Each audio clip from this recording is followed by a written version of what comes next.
मी मंजुषा, मंजूस कोल्हापुरी किचनमध्ये तुमचं खूप खूप स्वागत। आज आपण बनवतोय इन्स्टंट श्रीखंडाची रेसिपी, जी खूपच सोपी आहे आणि पटकन बनते आणि उपवासात खाण्यासाठीही चालते। तसेच घरी कोणी पाहुणे जेवायला येणार असतील तर जेवणात स्वीट डिश म्हणून हे इन्स्टंट श्रीखंड खूप चांगला ऑप्शन आहे। घरी श्रीखंड बनवताना सुरुवातीला चक्का बनवावा लागतो। त्यासाठी दह्यातले सर्व पाणी निथळून परफेक्ट असा चक्का बनवण्यासाठी 7 ते 8 तास वेळ लागतो।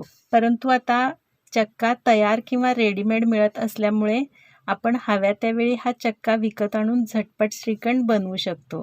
तसेच घरी बनवलेल्या चक्क्याला येणारा खर्च आणि बाहेरून विकत आणलेल्या चक्क्याला येणारा खर्च यामध्ये फारसा फरक नसतो।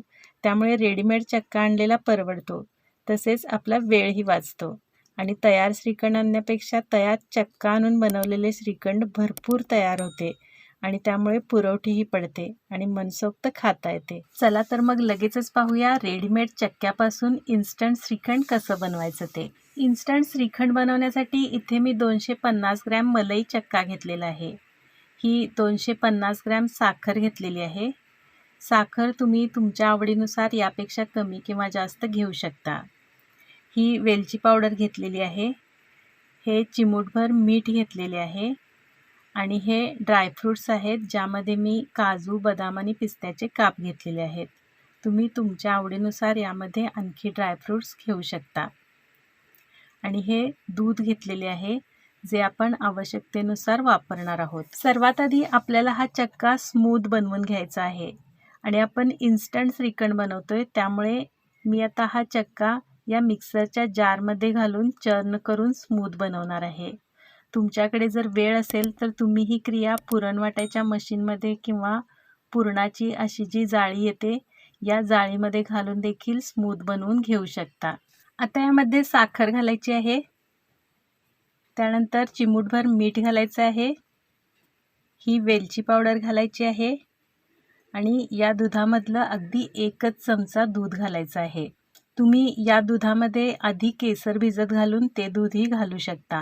मिश्रण जर व्यवस्थित स्मूथ होत नाही असं वाटत असेल तर आणखी एखादा चमचा दूध आपण यामध्ये घालू शकतो, परंतु सुरुवातीला जास्त दूध घालू नये, कारण जास्त दूध झाले तर श्रीखंड पातळ होण्याची शक्यता असते। आणि आता हे सर्व एकत्र मिक्सरमध्ये चर्न करून घ्यायचं आहे। सुरुवातीला अगदी 1-1 सेकंद मिक्सर चालू बंद करत करत फिरवून घ्यायचं आहे आणि एकदा का मिश्रण मिक्स झालं की 5 ते 6 सेकंद सलग फिरवून घ्यायचे आहे। तुम्ही पाहू शकता किती कमी वेळेत छान स्मूथ असं श्रीखंड तयार झालेलं आहे। आता हे एका बाउलमध्ये काढून घेऊन यावर ड्रायफ्रूट्सचे काप घालून सर्व करायचं आहे।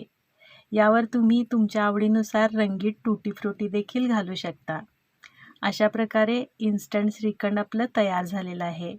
तर तुम्हीही माझ्या या पद्धतीने तयार चक्क्यापासून हे इन्स्टंट श्रीखंड नक्की बनवून टेस्ट करा आणि रेसिपी आवडल्यास माझ्या चॅनलला सबस्क्राईब करून बेल आयकॉन प्रेस करायला विसरू नका।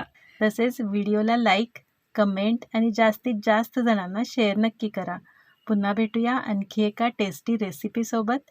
तोपर्यंत पाहत राहा माझा channel Manju's Kolhapuri kitchen. Thank you.